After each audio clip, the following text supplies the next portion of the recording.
Hello, hello, my friends. It's joyous to be with you. I'm in the car, always a bit excited and slightly hyper in the car. Does anybody else feel like this when they get in the car? They're just excited to go somewhere. Anyway, I'm in the passenger seat and it's lovely to be with you. I hope you're safe and well. Welcome to our Life Joy Live. I'm Dr. Rebecca, the Life Joy coach and author, and I help brave and brilliant people transform their burnt out areas of their life into balance and then hopefully some blessings so that they can become more confident, more capable, more content, more joyous, and all of that leads to richer lives. So if you're joining us, and it's lovely to see you, welcome. I'm in the car, my friend, 3 times in 1 week, Sarah. It's gorgeous to have you. I hope all is as good as it can be for you. And Pen, darling, it's lovely to see you. I thought our internet might be a bit dodgy, but you've all come and I can see you all wonderful. Go and look at the wonderful art that both of my friends on here do. It's Jill, you've joined us. Lovely. We're not in the Sunshine Study, we're in my car. I love my car so much. I feel it's a great privilege to have a car. I didn't own a car till I was 38, I think, maybe. That was my first car. And it's red.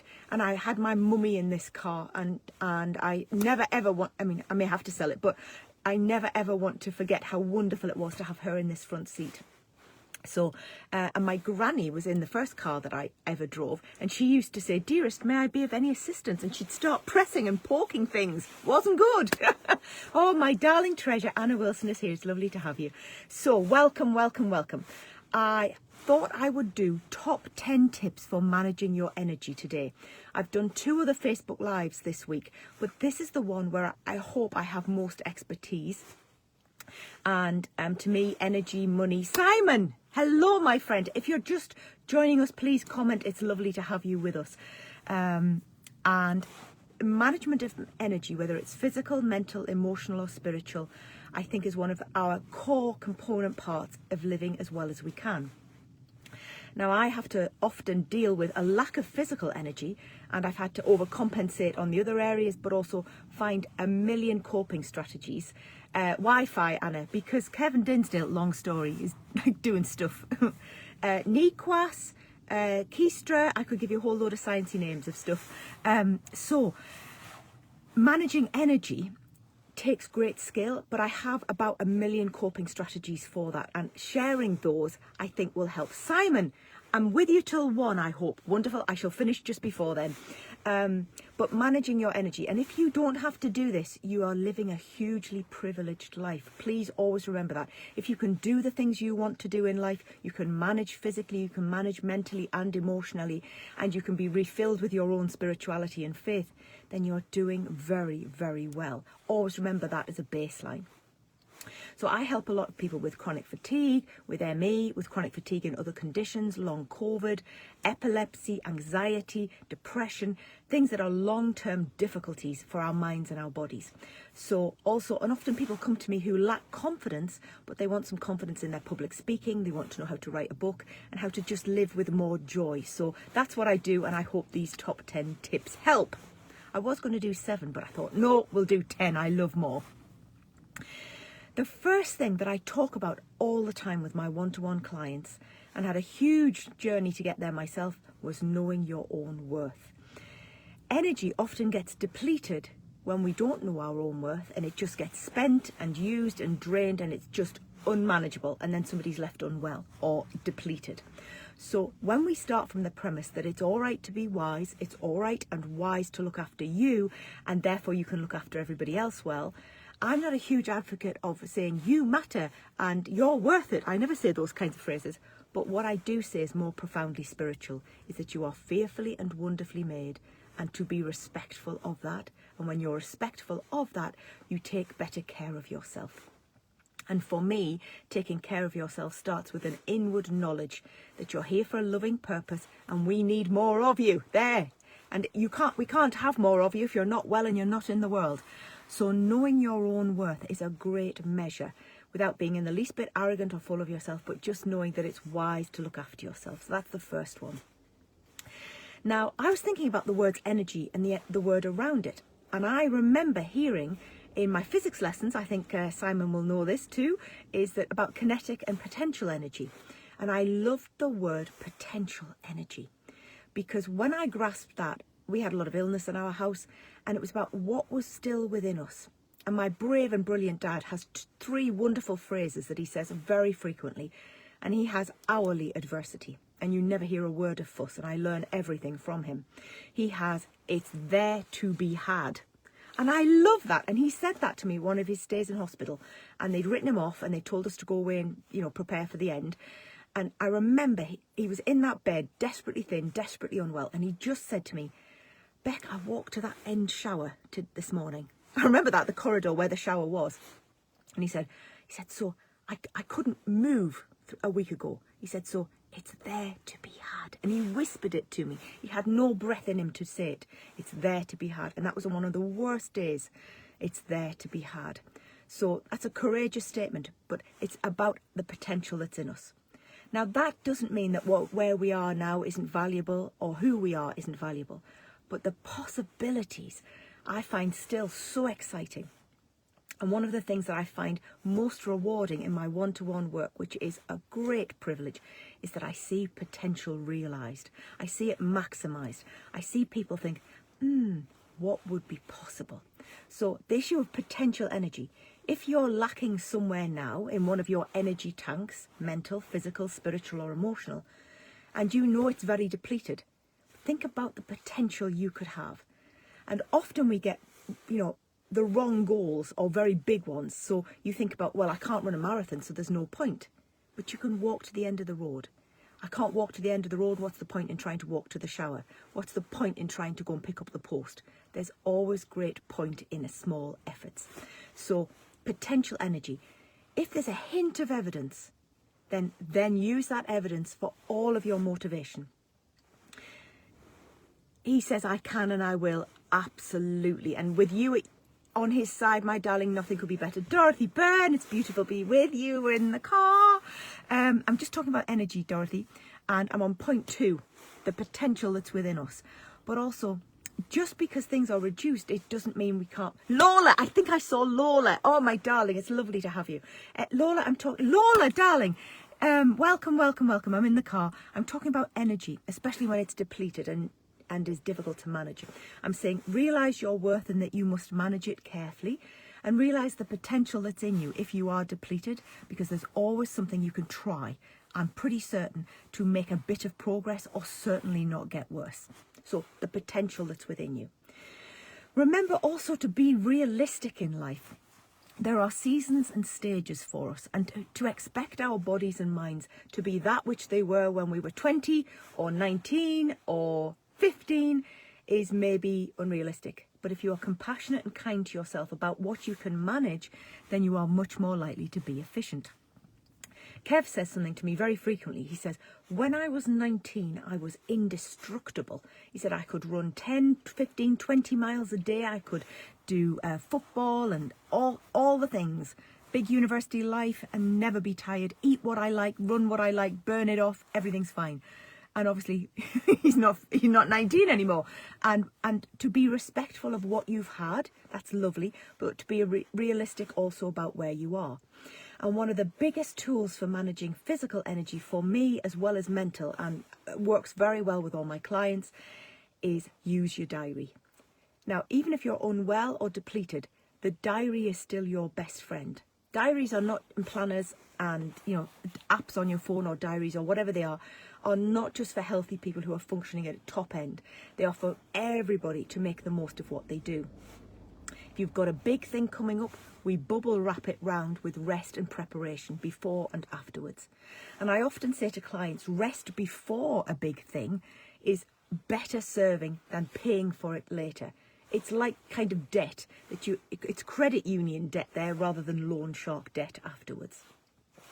And space your activities in the week. That's often a good thing.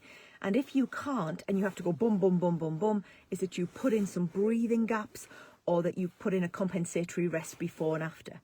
And you cannot go mad for it all the time, unless you're 3.5 and you're our puppy, because she never gets tired. But remember that the diary is your best friend. And you need a diary within your day as well, and to know that your energy will rise and fall, and to find those patterns and then fit your activities to match the patterns. So I know, and I will confess this now, I don't walk as well in the morning. My energy in the morning physically is much lower. I'm much better after lunch. So a couple of weeks ago, my best friend came and we went on a huge walk in the morning. We were both knackered. It wasn't wise. And I said, we shouldn't be left unsupervised. I hope she's watching this. So the business of I can have a small stroll in the morning, I've learned that through hard-won lessons. But also my mental energy in the morning is much, much better than, late afternoon. So I space my clients and my sessions around where I am best to serve them. And I don't berate myself that I can't do 3 on the trot. If I do 3 on the trot, number 3 will not have the best of me. So it's about managing something wisely, graciously and compassionately, but also realistically. Stiffer in the mornings, yes. So maybe we do less, demanding things at those times. And I have a lovely phrase, and Anna will appreciate this. We say bitty jobs. And sometimes there are lots of sedentary bitty jobs we need to do. Do them when you have less energy, but save the energy for the higher end things. And this also goes for the people that you're with and maximising that flow. So Kev's always excited first thing in the morning and he wants to be up and going and doing things. So now I suggest he takes the dog out so the pair of them can wear themselves out and I can come too. So it's done with grace. It's not done without frustration or difficulty, but it is there and it is a thought that will help you. Now, remember you have tanks mentally, physically, spiritually and emotionally. So ideally you would be 10 out of 10 in all your tanks all the time, but obviously your life isn't like that. So think about the measure of where your tanks might be. And, I generally have a fairly high spiritual tank because I try and do something for my soul every day. And I pray and I go to prayers at Zoom and I'm beginning to try to go back to church a bit. So, it is filling my soul, but good people fill my soul as well. Do something for your mind every day. My mental energy is generally quite high. I've been very fortunate, but it does get depleted with sadness and sorrow and difficulty for my people. So I will know if I've a particularly demanding one-to-one session where somebody's very hurt and I've had to use every drop of mental coping strategies to help them, that I'll need a quiet half an hour, a quiet hour afterwards. And that I hope that they then leave feeling better. My emotional energy tanks, well, they're very fluid because I easily get depleted and I know my own patterns, and you will find your patterns too. But I know that if I deal with people who are very disappointing in their behaviour, very disappointing in their attitudes, toxic to the point of venom, that is going to do me no good at all. So I try very hard to choose my interactions very carefully and restrict some, because they're not going to have my energy when I need my energy for good people. And I also try and manage things and nip them in the bud if it's starting to come, or I choose not to respond. That's an important thing to manage your emotional energy. And also the other part of that is that the good people fill you up gallons and gallons and gallons. So remember that. And also you fill your own tanks. Remember that. It's not just for other people to do. So a fresh air, daylight, all the good things, the seaside, the countryside, half a tree, a plant, a puppy, all these things are refilling you. And you have to find simple, easy, cheap things to refill you, free if possible. And my physical energy, well, that is my most vulnerable point. But I hope I have very good coping strategies in the other 3, and I make the most of that which I have. I still want to go running. I still want to walk till I can walk no more. But, oh, Anna, you're wonderful. I'm trying to see what else yes, give yourself some grace. And I say this all the time to people. Allow some space for grace. Grace and mercy in life do a great deal. And they facilitate courage. They facilitate motivation. They facilitate resilience and fortitude. If you just give some space and some air to that. And also that it's all right to be on superhero mode when you're in a crisis. You will have to do that. Let the adrenaline look after you. But that will fall down, and you will then, if you're not careful, get infections, become unwell, get an accident. So you can't go 100 miles an hour all of the time. And also physical tanks, I'm going to talk about this. I'm going to say sleep, water, food, sugar, no booze, no Diet Coke, no pop. And to look after yourself with daylight and joy and your intake and your digestion as well. So that's about managing those. And when I say about managing toxicity and difficulty, I think it's really important to be able to defend yourself wisely, say that's not acceptable, withdraw, change, or not be bothered. There's a whole range of tools there, and I'm working on mine constantly. And remember, you know, I've mentioned sleep, but one of the things that I first talked to my spiritual director about 15 years ago, no, it'll be 18 years ago, I think, was the issue of a Sabbath. And I used to go every 6 weeks. For people in ministry, you had to go to what was called faith accompaniment or spiritual direction. And mine was a very learned woman, and I loved her. And she was never bothered about material or status symbols in life or success. So she really drew me back into what really mattered. And she said two things to me that first meeting, and I can remember it. It was so seminal. It was, what is your prayer life like? And then she said, which day is your Sabbath? And I was blown away. Now, I had quite an extensive amount of things to tell her about my prayers, but what was my Sabbath? Well, my goodness. I said, does that mean when you go to church? And she was like, no, when is your Sabbath? And she was quite firm with me. And it's taken me a lot of years to understand, having had millions of enforced Sabbath moments, because my body was screaming and illness took them, was that if you give yourself a Sabbath, you're much less likely to have illness enforced upon you, infections, bugs, or depletion days. So I talk to one client a lot about a sacred Saturday, that they build themselves a sacred Saturday where they do the things that look after them. They sleep longer, maybe, they rest more, they watch happy telly, they do jobs. There's a hierarchy of rest and relaxation activities after our work together, so that they build that in because they have a full-on life 6 days of the week. So I love the idea that one day of rest somewhere, and your day of rest will mean different things. At the moment, I'm trying to make sure I have the whole of this weekend off, and that's a very rare thing because I desperately need it, and it's wise to have it. So Anna Wilson will be chasing me. I am not doing any work. I'm finishing work now, and I will be back on Monday morning. But that doesn't mean, you know, I won't be doing social media or messages. But the whole point is, you know, I love the issue of the creation, the bit that, you know, and God had a rest on the Sabbath. Sarah Clark, my darling, it's lovely to see you. Everybody go and look at Anna Wilson, Virtual Bird. Everybody go and look at Sarah Clark, Creative Tree. I have yet to meet more talented women. Wonderful. And Sarah Clark does all my book illustrations and my all my graphics and branding. And first of all, I love her. Secondly, I love her family. I love her mother. But her gracious spirit, and Anna and Sarah, you have to be friends, but gracious spirits of giving and taking care of their customers and clients very well, superstars. So go and look up Creative Tree and look up Virtual Bird. So remember, a sacred Saturday or a Sabbath, or just do, sometimes for me, it's not going out too much. I need a day in the house. Or it means that I don't have too much stimulation. So it's not doing 15 jobs in the morning. It's so it's about finding the spiritual and energetic shoes that fit your feet so that you can live with as much joy as possible. I hope you have a lovely day off. Me too. Thank you. I'm excited. I feel when I have a day off sometimes, I honestly feel like a millionaire because it's like, oh, what do I do with this? You know, so sometimes I write a list of all the possible things I could do and then sort of do the one that fits the time that I've got. Because as you may know, I do love a list. So I hope all of that happens. I'll read them back to you.